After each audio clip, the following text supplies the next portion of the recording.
Know how to feel about this video if I'm being honest.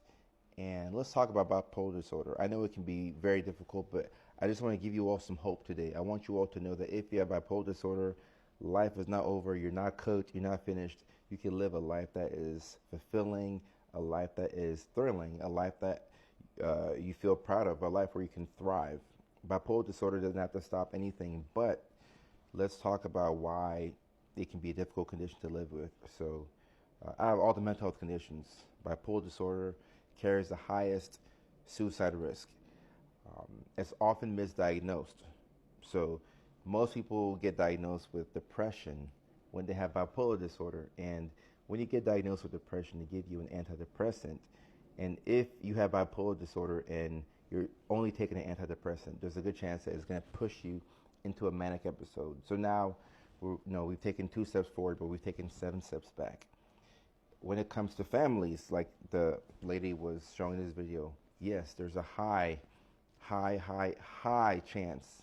I want to be honest with my patients, so I just tell them there's a pretty high chance that you could pass bipolar disorder down to one of your kids, as it is with most mental health conditions, but especially with bipolar disorder, there is a genetic link and risk that your kids can have it.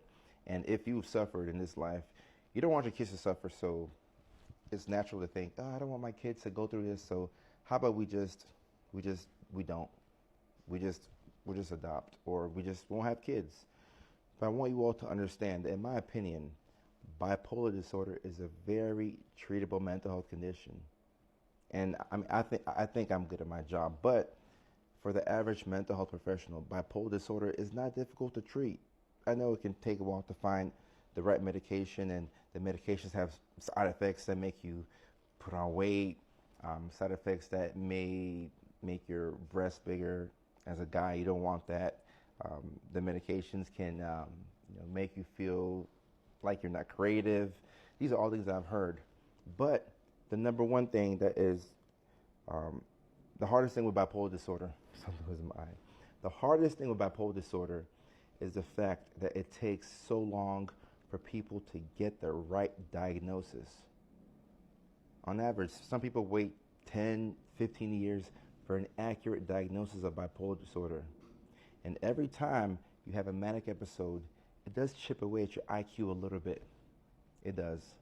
So manic episode after manic episode after manic episode, life is going to be quite complicated.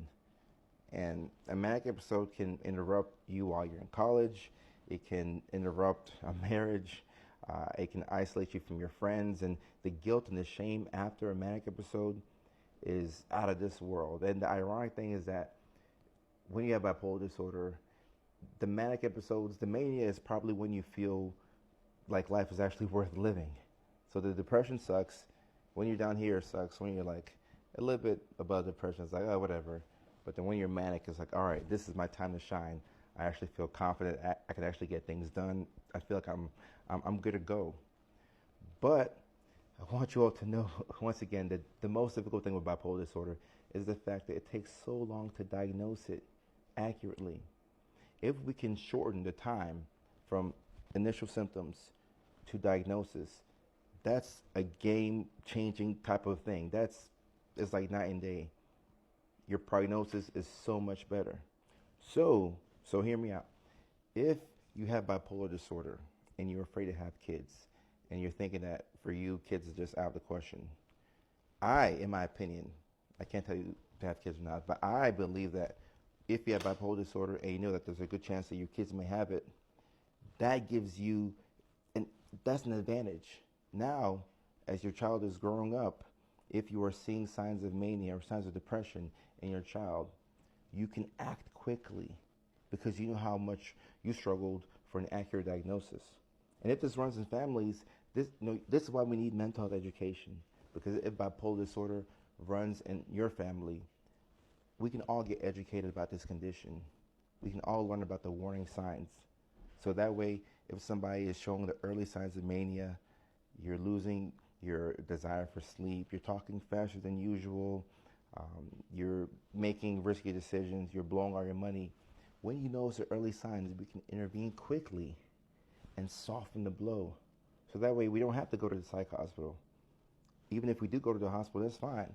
But if we can intervene quickly, we can soften the blow. And on top of that, we can get an accurate diagnosis. Let's say you have a child and your child has bipolar disorder. If your child gets a diagnosis in time and they get the right treatment, they will do so well, and they will have this deep sense of understanding of themselves. So they're going to position themselves for success. So this is why I say mental health education is so important, because just with a little bit of knowledge in this 5.5 minute video, I hope I've given you enough information to understand that, okay, life with bipolar disorder is not easy, but there is hope. And with proper education and with setting yourself up for success, you, your kids, or anybody else who has bipolar disorder, you can still live a life that you are proud of, and a life where you feel like you're worthy of love, attention, and respect. So hopefully this video helps out.